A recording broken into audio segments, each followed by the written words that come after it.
নমস্কাৰ সকলোকে স্বাগতম জনাইছো নিমাত ষ্টাডি পইণ্ট চেনেলটোলৈ আমি আজি এই ভিডিঅ'টোৰ মাধ্যমেৰে BA second semester education unit 4 বুদ্ধি সৃজনশীলতা আৰু ব্যক্তিত্ব শীৰ্ষক পাঠৰ সকলোবোৰ মোষ্ট ইম্পৰ্টেন্ট 3, 4 আৰু 5 নম্বৰৰ সমূহ প্ৰশ্ন উত্তৰ আলোচনা কৰিম যদি তুমি এতিয়ালৈকে এই চেনেলটো সাবস্ক্ৰাইব কৰা নাই তেন্তে প্লিজ চেনেলটো সাবস্ক্ৰাইব কৰি দিবা আৰু এইটো ভিডিঅ' তোমালোকৰ বন্ধু বান্ধৱী অথবা এডুকেশ্যনৰ হোৱাটছআপ গ্ৰুপত শ্বেয়াৰ কৰি দিবা মৰমৰ ছাত্ৰ-ছাত্ৰীসকল এইটো ভিডিঅ'ৰ ডেসক্ৰিপশ্যনত BA সেকেন্ড সেমিষ্টাৰ এডুকেশ্যনৰ সকলো ইউনিটৰ ভিডিঅ'ৰ প্লেলিষ্টৰ লগতে PDFৰ লিংক দিয়া আছে তাত ক্লিক কৰি তোমালোকে PDFটো ডাউনলোড কৰি লৈ ল'বা তাত সকলো ইউনিটৰ প্ৰশ্ন উত্তৰসমূহ বিশদভাৱে আলোচনা কৰা হৈছে সো বলা তেন্তে বেছি পলম নকৰি আজিৰ ভিডিঅ'টো আমি আৰম্ভ কৰো কোৱেশ্চন নম্বৰ 1 প্ৰখ্যাত মনোবিজ্ঞানী উডৱৰ্থেৰ ব্যক্তিত্বৰ 4 প্ৰকাৰৰ যুগ্ম সংলক্ষণ উল্লেখ কৰা এনসাৰ প্ৰখ্যাত মনোবিজ্ঞানী উডৱৰ্থেৰ ব্যক্তিত্বৰ 4 প্ৰকাৰৰ যুগ্ম সংলক্ষণ হল ক বিপদাশংকা প্ৰফুল্লতা খ প্ৰভুত্ব বশ্যতা গ অন্তৰ্মুখিতা বহিৰ্মুখিতা ঘ অধ্যয়নৰ অস্থিৰতা কোৱেশ্চন নম্বৰ 2 ব্যক্তিত্ব শব্দৰ অৰ্থ ব্যাখ্যা কৰা এনসাৰ ইংৰাজী পাৰ্সোনালিটি শব্দটো লেটিন ভাষাৰ পাৰ্সোনা শব্দৰ পৰা উৎপত্তি হৈছে লেটিন ভাষাত পাৰ্সোনা শব্দৰ অৰ্থ হল প্লেয়াৰ্স মাস্ক ভাওৰিয়াৰ মুখা নাটকত ভাও দিওতে ৰমান ভাওৰিয়াসকলে বেলেগ মুখা পিন্ধি বিভিন্ন চৰিত্ৰত অভিনয় কৰিছিল অৰ্থাৎ ভাওৰিয়াসকলে নাটকত বেলেগ বেলেগ চৰিত্ৰ প্ৰকাশ কৰিবলৈ পাৰ্সোনা বা মুখা ব্যৱহাৰ কৰিছিল কালক্ৰমত নাটকৰ উপৰিও বাস্তৱ জীৱনত ব্যক্তিৰ ভাৱভংগী আচৰণ আৰু বিভিন্ন বৈশিষ্ট্যৰ সামগ্ৰিক প্ৰকৃতি বুজাৰ বাবে পাৰ্সোনাৰ পৰা অহা পাৰ্সোনালিটি শব্দটো ব্যৱহাৰ কৰা হয় ইংৰাজী শব্দ পাৰ্সোনালিটিৰ উৎপত্তি এদৰে হয় বুলি ধৰি লোৱা হৈছে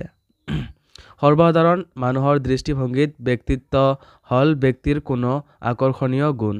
সৰ্বসাধাৰণ মানুহৰ মতে পৃথিৱীৰ কিছুমান মানুহে ব্যক্তিত্বৰ অধিকাৰী হৈ জন্মগ্ৰহণ কৰে আৰু কিছুমান মানুহ ব্যক্তিত্বৰ অধিকাৰী হ'ব নোৱাৰে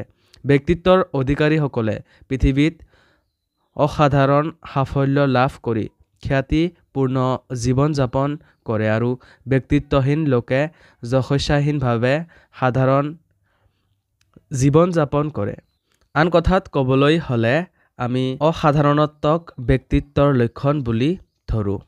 যি ব্যক্তিয়ে নিজৰ ব্যৱহাৰ কথা বতৰা চাল চলনৰ দ্বাৰা আনৰ চকুত চমক লগাব পাৰে তেওঁৰেই ব্যক্তিত্ব আছে বুলি আমি ভাবো আৰু যাৰ তেনে আকৰ্ষণীয় গুণ নাই তেওঁক ব্যক্তিত্বহীন বুলি ভাবো মনোবৈজ্ঞানিক দৃষ্টিকোণৰ পৰা চালে কিন্তু এই ধাৰণা যে ভুল তাক সহজে অনুমান কৰিব পাৰি প্ৰকৃত অৰ্থত ব্যক্তিত্ব হল ব্যক্তিৰ চিন্তা প্ৰৱণতা গুণ আগ্ৰহ আৰু জীৱন দৰ্শনৰ এটি জটিল সংগঠন কোৱেশ্চন নম্বৰ 2 সংলক্ষণৰ তত্ত্বৰ বিষয়ে চমুটকা লিখা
Question number 4 সৃজন ক্ষমতা সম্বন্ধে বিভিন্ন মনোবিদে আগবঢ়োৱা বিভিন্ন ধৰণৰ সংজ্ঞাসমূহ উল্লেখ কৰা এনসাৰটো তোমালোকে চাই লোৱা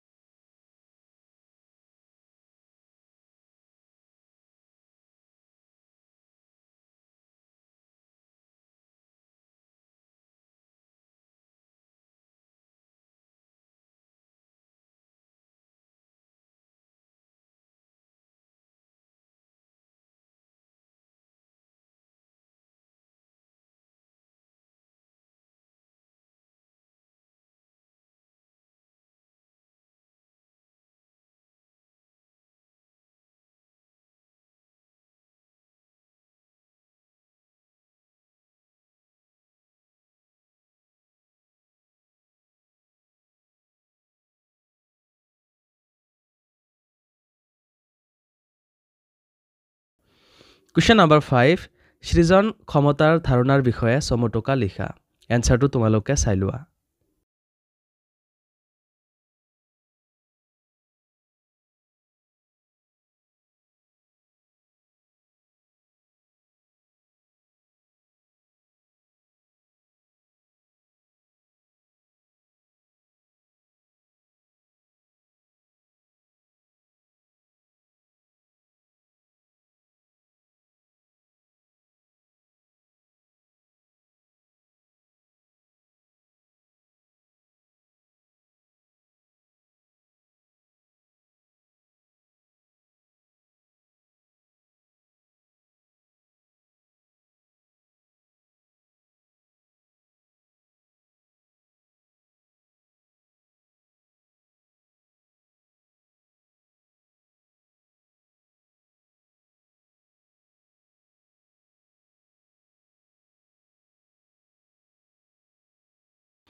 কুৱেশ্যন নম্বৰ 6 ব্যক্তিত্বৰ বিকাশ বুলিলে কি বুজা ব্যক্তিত্ব বিকাশৰ প্ৰক্ৰিয়া দুটা কি ব্যাখ্যা কৰা এনসাৰটো তোমালোকে চাই লোৱা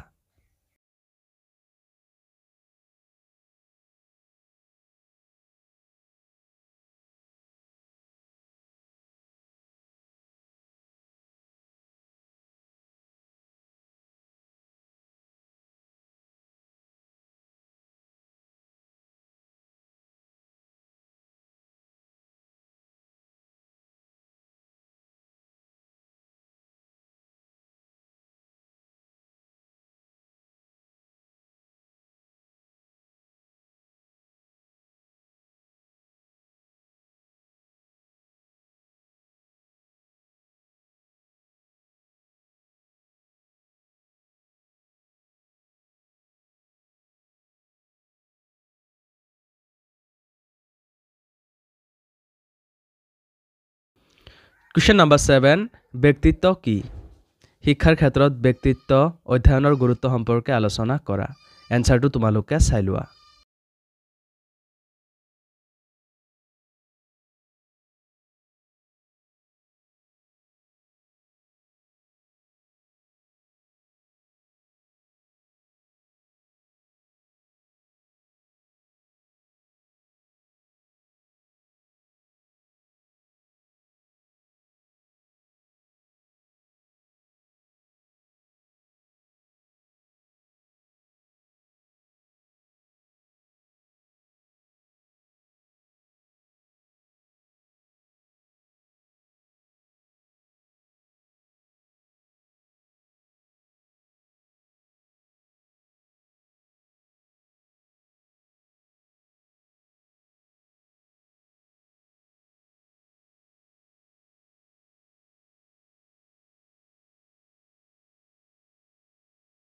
সো মৰমৰ ছাত্ৰ-ছাত্ৰীসকল আজিলৈ এইখিনিয়ে আশা কৰোঁ এই ভিডিঅ'টো তোমালোকক সহায় কৰিছে যদি ভিডিঅ'টো ভাল লাগিছে তেন্তে এইটো ভিডিঅ' তোমালোকৰ বন্ধু-বান্ধৱী অথবা এডুকেশ্যনৰ হোৱাটছআপ গ্ৰুপত শ্বেয়াৰ কৰি দিবা চেনেলটো যদি এতিয়ালৈকে সাবস্ক্ৰাইব কৰা নাই তেন্তে প্লিজ চেনেলটো সাবস্ক্ৰাইব কৰি দিবা মৰমৰ ছাত্ৰ-ছাত্ৰীসকল এইটো ভিডিঅ'ৰ ডেসক্ৰিপশ্যনত BA সেকেন্ড সেমিষ্টাৰ এডুকেশ্যনৰ সকলো ইউনিটৰ ভিডিঅ'ৰ প্লেলিষ্টৰ লগতে PDFৰ লিংক দিয়া আছে তাত ক্লিক কৰি তোমালোকে PDF টো ডাউনলোড কৰি লৈ লবা তাত সকলো ইউনিটৰ প্ৰশ্ন উত্তৰসমূহ বিশদভাৱে আলোচনা কৰা হৈছে ধন্যবাদ